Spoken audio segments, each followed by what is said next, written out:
Haya, ndugu watazamaji, leo katika Pinsira TV, natumai wote mpo salama na ndugu zangu wote wapo salama. Leo tupo katika uchambuzi wa kuchambua game iliyochezwa tarehe 5 mwezi wa 4 2026, mchezo ambao ulikutanisha miamba miwili katika dabi ya Mzizima, akiwemo Azam na Simba Sports Club. Leo tutatolea ufafanuzi wa mechi hiyo, matokeo na matukio yaliyojiri katika mechi hiyo. Nipo na ndugu zangu wachambuzi Mbena Sumachinga pamoja na Victor Mpoto. Ningeomba moja kwa moja nianze na Mbena. Mbena, habari yako? Salama. Naona ulishuhudia mechi iliyopigwa Azam Complex dhidi ya miamba miwili kwenye dabi ya Mzizima, Simba Sports Club na Azam. Nilikuwa naomba kwa utambulisho na utuchambulie hiyo game ilivyokuwa. Asante sana Mr. Ulimwengu.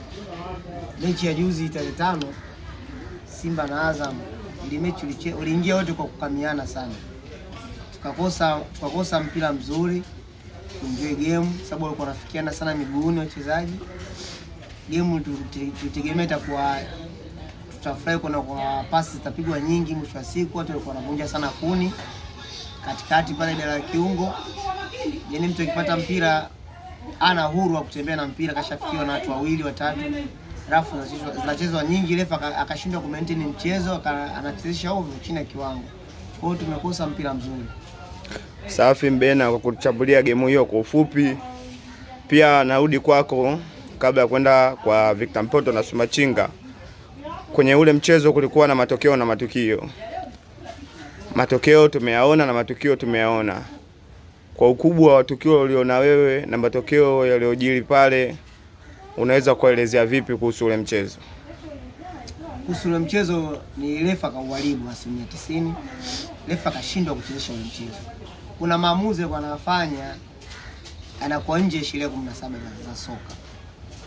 Mfano, kuna rafu zinachezwa kwa upande wa Azam, kwa upande wa Simba anashindwa kuamua. Kwa mfano kama ile move ya Simba iliyopigwa counter attack ile, akaichukua ile winga wa Simba namba 7. Ndio. Ivasibwe kaingia kwenye kisanduku.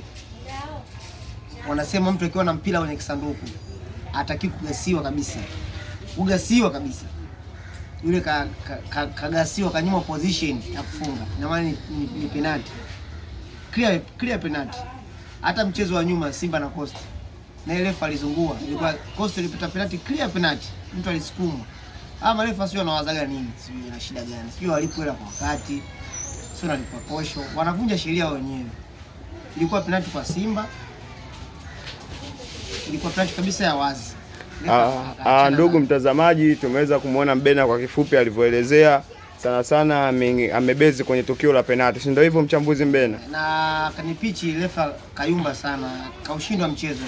Lajiga siku hizi ameshuka kiwango cha uchezeshaji, ameshuka. Pia hilo ni moja la tukio la Jiga kuelemewa na ile mechi. Turudi kwa mchambuzi wetu Victor Mpoto, naye atufafanulie jinsi ilivyokuwa kwenye game hiyo. Karibu Victor Mpoto. Asante ndugu Ulimwengu. Kiangalia game ya Simba na Azam, mechi ilikuwa nzuri. Tunaweza kuona utamu wa dabi. Mechi ilikuwa wanatumia matumizi ya nguvu. Walikuwa wanacheza pasi. Timu ziliweza kushambuliana. Azam waliweza kupata nafasi kipindi cha kwanza lakini hakuweza kuzitumia. Simba naye aliweza kupata nafasi pia, hakuweza kuzitumia. Narudi pale kwa marefari kukosa umakini, na hili ni jambo endelevu. Marefari wanakuwa wako makini. Simba alistahili zahiri kabisa penalty. Libasibwe alikuwa anaenda kumchungulia Manula, alikuwa anaenda kumsalimia, lakini ameweza kuchezewa rafu na Mandoza na refari alishindwa kufunika. Kwa hiyo lawama nyingi kama mashabiki wa Simba zitaenda kwa refari. Refari pamoja na Lazimeni. Kama watu kwenye banda umiza waliweza kuona ni rafu kabisa, na hapo kwenye banda umiza, lakini refa na Lazimeni wapo live kwenye ndani ya pichi. Kwa upande wangu Lazimeni pamoja na refari kuweza kuitendea Simba haki. ingawa mchezo ulienda draw, tumeweza kuona mchezo mzuri. Basi ni heri tusubirie dabi inayofuata. Victor Mpoto moja kwa moja ameelezea physical battle ilivyokuwa na makosa yaliyotendeka kwenye mpira. Kuna kanuni na sheria na pia ameweza kuzichambua hivyo, lakini moja kwa moja direct makosa hayo yalielekezea kwa refa kutokana na kushindwa kuamua na kutafsiri sheria za mchezo huo. Nirudi kwako Victor Mpoto. Kwenye ligi kuna msimamo, kuna wa kwanza mpaka wa mwisho, na kwenye kuania ubingwa kuna vilabu 3 mpaka 4 vinashiriki kwenye mbio hizo za ubingwa. Pia kuna nafasi ya pili ambayo ina physical battle ya Azam na Simba. Je, kwa matokeo yale yaliyotokea ya sare, unahisi sana imemuumiza nani? Kwa matokeo yale ya sare kati ya Azam na Simba, Simba ameweza kuumia sana.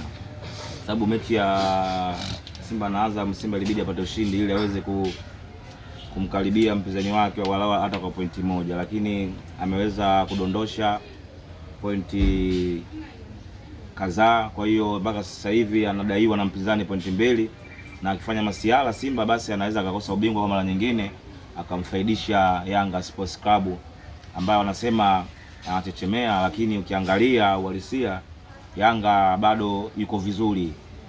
Yuko vizuri na ameongeza katika benchi la fundi, ameongeza tena kocha mwingine msaidizi pale, anaweza akaingia na kitu tofauti, Yanga ikaweza kubadilika, tukaiona ile Yanga ambayo tumeizoea mara zote. Ndugu mtazamaji, haya ni matangazo yanayotoka katika kituo cha Pensila TV. Tusisahau wadhamini wetu Kigogo Mabegani namna gani. Somachinga, habari yako mchambuzi namba 3? Salama. Haya ni matangazo yanarushwa Pensila TV. Ndugu mtazamaji, tupo na mchambuzi anaitwa Ismail Chinga. Chinga, nadhani ulishuhudia dabi ya Mzizima moja kwa moja. Tupe ulioyaona, matukio na hali ya kimchezo. Kwanza kabisa mchezo mzuri kaonyesha Simba, mchezo mzuri pia kaonyesha Azam. Ndio matokeo kila mmoja kagana point moja na mwenzake, sio mbaya. Japokuwa makosa madogo kwa waamuzi wetu, hiyo kila siku ndio wale matatizo ambayo wanajirudia, sio mbaya, watajirekebisha. Pia upungufu wa vifaa katika mchezo wetu ya ligi yetu ya Tanzania, kusikana kwa VAR, nao matukio kama yale pale huwezi kama mrefu moja kwa moja, kwa sababu uwepo wa VAR ungekuepo pale moja kwa moja kwa penalty ile basi gwe. Kwangu ndo hayo tu. Mwamuzi ajirekebishe. Mchezo mzuri wameonyesha wote Azam, pia pongezi zake kwa Ishmanula. Kacheza vizuri sana kastahili ile tuzo mchezaji bora wa mechi. Uchambuzi mzuri aliotoa Somachinga ulibezi kwenye teknolojia ya kimichezo hasa kwenye video assistant referee. Hilo swala ningeomba litiliwe na mkazo na Mbena kuhusu vifaa moja kwa moja. Vinahusisha gani katika kuathiri mchezo? Vinaumiza vipi klabu? Vinaumiza vipi burudani ya mashabiki kwenye swala la kimichezo? Sana marefa ligi sio kama mtu mdogo. Anaona kabisa tukio kama mchezaji anamdanganya, anajua anamdanganya. Huyu kadondoka. Kama mchezaji kama akachezwa rafu anaona. Sema marefa hawa, mimi nadhani kuna matatizo mawili. Nadhani hawalipwi hela kwa wakati. Hiyo la kwanza. Najua mtu huwezi kufanya kazi bila hela. Hiyo la kwanza. La pili, hawa marefa wana mahaba na timu pendo kwanza nikasema. Kama sisi hapa tumekaa hapa tunaongelea mpira, kuna wengine hapa, kuna Azam hapa, kuna wengine wako Simba, wengine wako Yanga. Na wale marefu na binadamu wanashabikia hizo timu. Anajikuta timu yake anaipenda ndio inacheza, ndio refa li pale. Anashindwa kufuata sheria 17. Anafuata upenzi. Kwa hiyo hili swala hili nadhani likemewe. Tukana Azam kaeka bilioni 200 pale. Miaka 10. Kila mtu anachukua la nzuri. Klabu inachukua ligi kuu kinachukua daraja anachukua milioni 30. Ule wa mwisho timu ya 16 anachukua milioni 30 kwa msimu. Kila mwezi analamba milioni 300 kila klabu. Sasa huoni kama kuna hela? Kwa nini marefali wasijitume vizuri kama TFF, mabosi wa mpira? Walipe refali kwanza hela zao, afu kamishna wa mchezo analipwa mshahara wake, atalipwa siku nyingine. Kamishna ndo nini? Mlipe refali ile katendo yake pale. Ni hayo tu. Kwa chokielezea Mbena kukatilia mkazo juu ya waamuzi katika michezo hiyo, kwamba kuna theory zinazosemekana pia waamuzi wakawa na upenzi na klabu hiyo, au waamuzi wakawa hawapati stake zao kwa muda unaotakiwa, mishahara pamoja na posho hizo. Narudi kwako Victor Mpoto. Naomba ututamadishie uchambuzi huu kwa leo kwa kuzungumzia kikosi cha Simba na Azam kwenye kuania nafasi ya ubingwa, pia nafasi ya pili ina challenge gani na nani unaona anaweza kaperform kukamata nafasi hiyo? Nafasi ya pili kwa mtazamo wangu haraka naweza nikaipa Azam, sababu Azam wana kocha mzoefu wa mashindano makubwa, mashindano ya ligi za ndani. Ukiangalia tu hata ubora aliokuwa nao kocha Ibenge tofauti na baadhi ya makocha ambao wapo, sababu Ibenge amecheza mashindano makubwa ya kimataifa, ana vikombe vya bingwa 4 sikosei 5, na amekuja Azam pale ameweza kuibadilisha Azam kwa kiasi kikubwa sana. Ameweza kuja na usajili wake, naamini kwamba wakimpa project kubwa Ibenge, basi Ibenge anakuja kupindua soka la Tanzania kutokana na ubora wa Ibenge, kuwaamini vijana, kawatoa vijana Azam B kawaleta juu A, na wanampa kitu, wanafanya kile kitu Ibenge anataka.